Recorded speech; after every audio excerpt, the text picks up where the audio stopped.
KUGAN CASSIUS TV in association with Mechanism Mobile at the high stakes post-fight press conference here. Joe, a bittersweet night for you, seeing Scott Quigg destroy Kiko Martinez in 2 rounds, and then seeing obviously the disappointment of Anthony Crolla's draw with Perez. Just sum it up for me, Joe. Yeah, listen, it's Marcus had a good win, Ophi had a good win, and then Scott Quigg was absolutely knew what I said. I'd said to Barry Hearn when he came in the change rooms beforehand, so this could go early. This Kiko presents gaps early, and we're ready to pounce, and it did. I was so over the moon that it came off, and I just walked into Crolla's fight thinking, nah, we've got to have this. I said to Barry Knight, it's got to be late. We'll get it down the straight or we'll nick it on points. And listen, I think all the journalists you just heard there tonight, do you know what I mean? All the number ones, they all said Anthony Crolla won it. I think everyone at home, I've not seen the feedback yet. I think Anthony won it, and without the points taken away, it's a round either way. But then to have the point deduction, Crolla won that by 2 rounds. Understand? So listen, it's not sunk in yet. I think I'm a bit numb by it yet. That they haven't got a world title belt, and there isn't 2 WBA world titles in the changing room. But I don't know. Was Perez as good as you thought he was going to be, and did Crolla perform better than what you expected him to perform? Yeah, I thought, as it sounds, I think Crolla still had other gears to perform, but I think the occasion, it does a lot to your KUGAN. Like Eddie said there, he had a huge press build-up. He was in the media for the first time in his career on a big scale.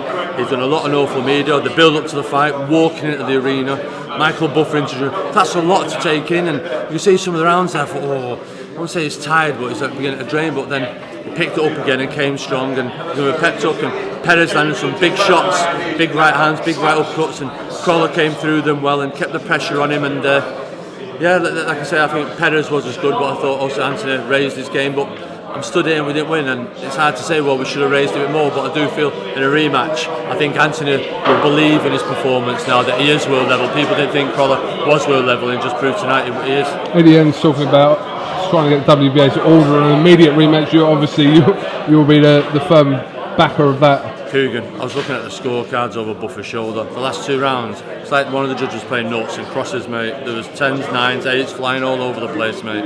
And I'm just like, that scorecard needs analysing there. Do you know what I mean? From what I understand, 2 judges had it 2 down with 2 to go. Obviously, the 11th round was Crolla's round, and then the 12th round, the point off. Well, that's a level round, so. And 1 judge had him up, Crolla's won it, so how 2 judges then can give the last 2 rounds both level? I don't get that. If you can't obviously secure a rematch, I mean, there's Eddie, and I'm sure will sit down with you and come up with some sort of avenue for Crolla. He obviously deserves to be there the way he performed tonight, Joe, Anthony. Yeah, definitely Anthony needs a bit of a rest now. Go away and listen, you know what Eddie's like. It is, when Eddie gets behind a kid and there's emotion behind him, I think Eddie's got that with Anthony Crolla now, and you could see how devastated Eddie was in the ring.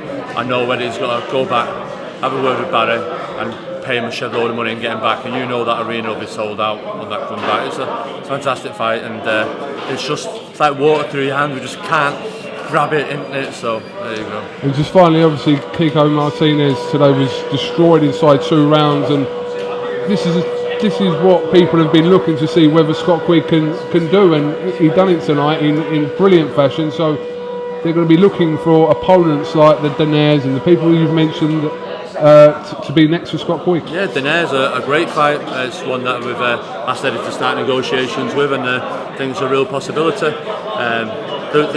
There's opportunities in British boxing history to make a fight, Junior Witter, Ricky Hatton. Then it comes to a point where it doesn't happen and it goes on. I think that's gone now, for this year anyway.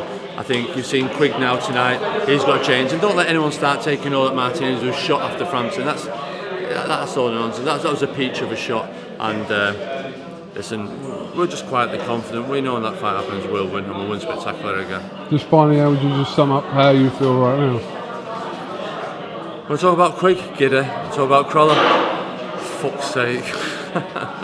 So anyway, listen, go away now, off to America next week, and we'll just we'll see the lads. We had a brilliant camp, and this started off at the end of May with Scott Cardle winning the British title, then Paul in America, Callum Smith and a fantastic runner of brass, then Quigg tonight, Crolla. It's been a hard 7 weeks training, getting all these lads there, and it didn't end in the perfect result, but we'll all go away for a break and we'll fire back in September.